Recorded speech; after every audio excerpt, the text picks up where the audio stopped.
Lucky ने ये question क्या है, इसका क्वेश्चन है, कह रहा है कि दो पोलराइड परस्पर ए और बी क्रॉसित रखें। कैसे रखें?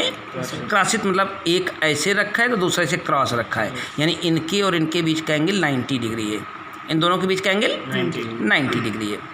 तो कह रहा है कि एक तीसरा पोलराइड सी हम कैसे रखें, यानी कितने डिग्री के एंगल पर रखें कि यहाँ पर जो इंटेंसिटी फाइनली मिले आई बी वो इस इंटेंसिटी की 1/32 हो जाए, इसकी 1/32 हो जाए। तो सुनो, तो इस इंटेंसिटी जो अनपोलराइज लाइट है इसकी इंटेंसिटी को मैंने क्या मान लिया?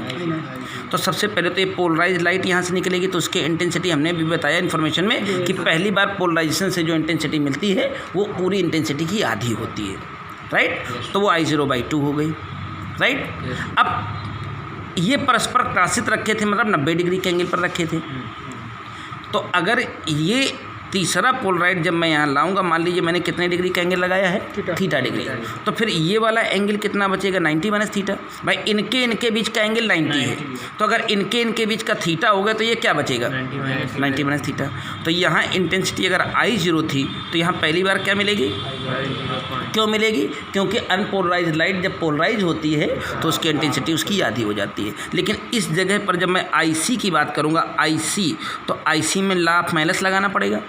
तो इसमें इनपुट लाइट मेरी I0/2 है और यहाँ का एंगल थीटा है, तो I0 cos² θ/2।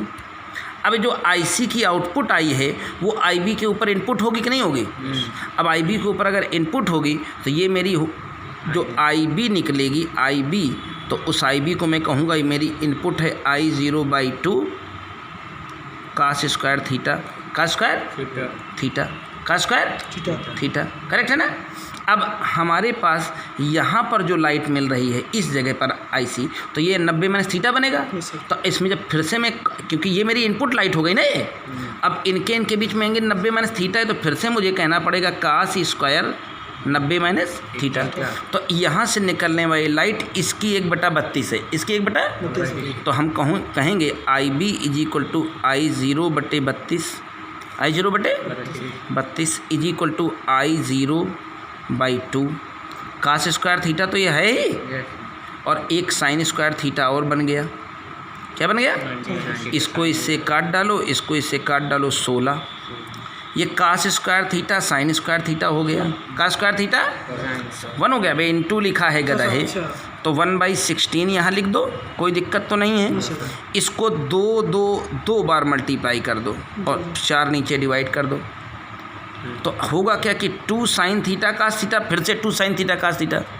देखो ये 2 sin θ cos θ और अगेन 2 sin θ cos θ। तो 2 sin θ cos θ किसका फार्मूला होता है? sin 2θ का, बोलो sin, और sin 2θ यहाँ 2 बार हो गया, तो sin² 2θ अपान में 4 बचा है क्या? बोलो, तो इसको इससे काटें तो 4 चौको, तो यहाँ एक और कैलकुलेशन बच गया। अगर मैं sin 2θ लाता तो इसका वर्गमूल लेना पड़ता, तो इसकी वैल्यू हो जाती 1/2। तो 2θ = 1/2, तो साइन में 1/2 वैल्यू 30 डिग्री की होती है, तो 150 की होती है, नहीं होती है। तो 2θ = हम 30 डिग्री बोल दें और चाहे 150 डिग्री बोल दें, दोनों बोल सकते हैं। तो थीटा की वैल्यू 15 डिग्री हो जाएगी, थीटा की वैल्यू या तो 75 डिग्री या तो अगर जो सी वाला पोलराइड है इसको मैं इसके साथ 15 डिग्री पर रखूं और चाहे 75 डिग्री पर रखूं, यहाँ पर आउटपुट इंटेंसिटी इस वाली इंटेंसिटी कितनी हो जाएगी? 1/32 गुना। तो अब यही पूछा गया था, what is the angle, what is the angle. तो एंगल आ गया, बात समझ में आ गई, क्लियर कंसेप्ट है।